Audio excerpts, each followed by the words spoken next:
နေ့ကဈေးသွားခဲ့ပါလေရှင်ဈေးသွားတော့ဈေးတဲ့ပစုံလေးဝယ်ခဲ့ပါလေရှင်ဝယ်လာတဲ့ပစုံလေးကိုပစုံတန်မူစာလေးကြော်စားပါမယ်ရှင်ပစုံတန်မူစာလေးကြော်ကိုမုန့်နဲ့လေးဆက်ပါမယ်ရှင်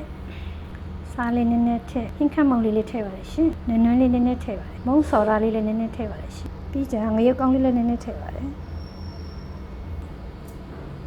ပြီးရင်ရေချိုးလေးထည့်နည်းနည်းချင်းမှုရပါလေရှင်ခုစမုန်းနေလေးဆက်ပြီးပေါ့နော်မုန်းနေဆက်ပြီးရရှိမှာပစုံလေးခွာလိုက်ပါအောင်မယ်ရှင်ကဲခုစပစုံလေးလည်းခွာလို့ပြီးတော့ပြီရှင်ပစုံလေးတွေမကြော်ခင်မှာဒီနေ့ဟင်းမောင်းလေးချက်စားပါမယ်ရှင်ဟင်းမောင်းကရှေ့ရက်ကဟင်းချက်မစားပဲဝယ်စားလိုက်တာပေါ့နော်ပိုးတဲ့ဟင်းတွေကိုအကုန်လုံးပေါင်းပြီးတော့ဟင်းမောင်းချက်စားပါမယ်ရှင်ရင်တော့ရုံးပလေးသီးလေးကိုစားရည်စိမ်ပါမယ်ရှင်ကျစ်တန်ချူနီလေးကြိတ်ပါမယ်ရှင်ဟင်းမောင်းစီတက်ဖို့ပါရှင်ကျမရဲ့ဟင်းချက်ဗီဒီယိုလေးကြည့်ရင်အတန်လေးတွေကိုတိခံပြီးကြည့်ပေးကြပါရှင်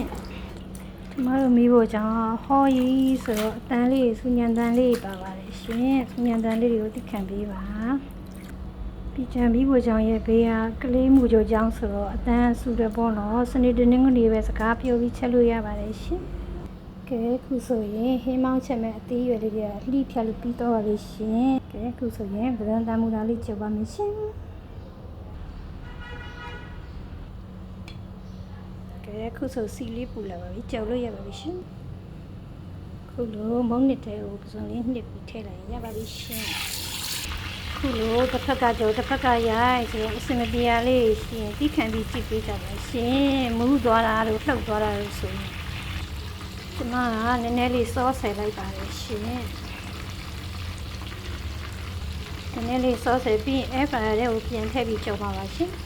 ကဲပစုံလေးတွေကြော်ပြီးတော့ပြီရှင်အခုဆိုဟင်းမောင်းစီတက်ဖို့စီတက်ပါမယ်ရှင်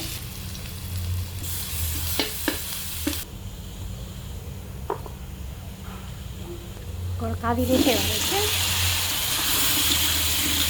ပြီးရင်ကျမပဲလေးပြုတ်ပြီးထည့်ပါမယ်ရှင်ဒီမုံညင်းမျိုးလေးထည့်လိုက်ပါမယ်ပြီးရင်ရုံးပလေးသေးလေးထည့်လိုက်ပါမယ်ရှင်ကဲခုလိုလုံးပြီးဆိုရင်အိုးတဲ့ကိုပြန်ပြောင်းထည့်ပြီးပေးပါမယ်ရှင်ခု